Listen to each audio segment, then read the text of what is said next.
మనం ఈరోజు ప్రొద్దునే మాట్లాడుకున్నాం, గుర్తుందా? వైఎస్ జగన్మోహన్ రెడ్డి గారి గుంటూరు మిర్చి యార్డు పర్యటనకు పోలీసులు అనుమతి నిరాకరించారట, అక్కడికి రావద్దని ఆదేశాలు ఇచ్చారంట. అంటే అదేమి ఒక పబ్లిక్ ప్రోగ్రాం, అంటే ఇది ఒక మీటింగ్ కాదు, మరొక బహిరంగ సభ కాదు. ఒక పార్టీ అధ్యక్షుడు ఒకరి దగ్గరికి వెళ్ళి సమస్యలు వినే ప్రోగ్రాం కదా. దీనికి వాళ్ళు పర్మిషన్ అడిగి ఉంటారు అని కూడా నేను అనుకుంటలేను. వైఎస్ఆర్ కాంగ్రెస్ పార్టీ వాళ్ళు పర్మిషన్ ఎందుకు అడుగుతారు? ఒక టూర్ ప్రోగ్రామ్ ఇస్తారు. అదిగో జగన్మోహన్ రెడ్డి గారు ఇక్కడ ఈ టైంకి బయలుదేరి ఆ టైంకి అక్కడికి చేరుకుంటారు అని ఒక మాజీ ముఖ్యమంత్రి కాబట్టి ఒక టూర్ ప్రోగ్రామ్ ఇస్తారు. అంతకుమించి ఏముంటుంది? అనుకున్నట్లే జగన్మోహన్ రెడ్డి గారు గుంటూరు యాడ్కు వచ్చారు. ఒకవేళ పోలీసులు ఏదైనా ఉంటే ఎలక్షన్ కోడ్ వాయులేషన్ కింద కేసులు పెడితే పెడతారేమో. బహుశా లాస్ట్ సాయంత్రం అయ్యేసరికి ఆ న్యూస్ వింటామేమో, చూడాలి. అండ్ జగన్మోహన్ రెడ్డి గారు నిన్న విజయవాడ పర్యటనకి వెళ్ళినప్పుడు ఆ జనమేంట్రా అయ్యా అని చెప్పి అందరూ నోరెళ్ళ పెడితే, ఈరోజు గుంటూరు నీ పాజుగుల అడుగు తీసి కింద అడుగు పెట్టే పరిస్థితి కూడా లేదు. ఆయన కారు దిగి అడుగు పెట్టే పరిస్థితి కూడా లేదు. అడుగు పెట్టాలంటే ఎవరి కాళ్ళ మీద అడుగు పెట్టి పోవాల్సింది. విపరీతమైన జనం అనే పదం కూడా చాలా తక్కువేమో.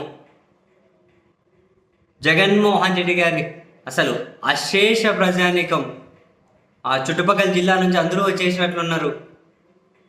జగన్మోహన్ రెడ్డి గారి మిర్చి ఆడ దగ్గరకు వస్తారంటే అక్కడికి.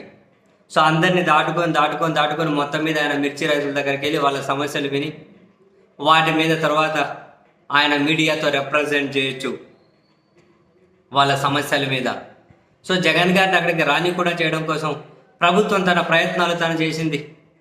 బట్ ఆయన ఒక నిర్ణయం తీసుకున్నారనుకోండి, ఆ నిర్ణయం మీద ఆయనకు ఒక క్లారిటీ ఉంటుంది. సో అది ఒక పిచ్చ క్లారిటీ వచ్చింది అనుకుంటే ఇక ఆయనను కారు అడ్డుకుంటే నడుస్తూ పోవు నాకు తెలిసి. ఒకవేళ కారు అడ్డుకుంటే ప్లాన్ బి నడుస్తూ వెళ్ళేవాళ్ళు. ఇంకా ఆయన అయితే అంటే వెళ్ళనీయకుండా అయితే ఇంకా హౌస్ అరెస్ట్ చేయాలి ఇంటి దగ్గరే.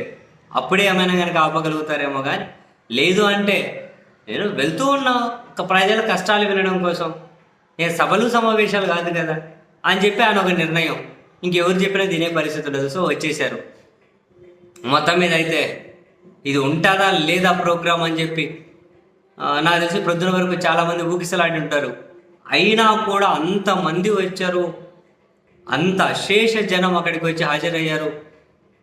ఆయన దగ్గర సెల్ఫీలు తీసుకునేకి ఆ ఫోన్లు పోటీ పడుతూ ఉంటే అసలు చూసే వాళ్ళకి అనిపించవచ్చు, ఏంట్రా బాబు ఇంత క్రేజు, ఏనైనా 11 సీట్లకు పరిమితమైందని చెప్పి ఎవరైనా అనుకుంటే అలా అనుకునే వాళ్ళ తప్పు కాదేమో. అంత ఫాలోయింగ్ బాబోయ్.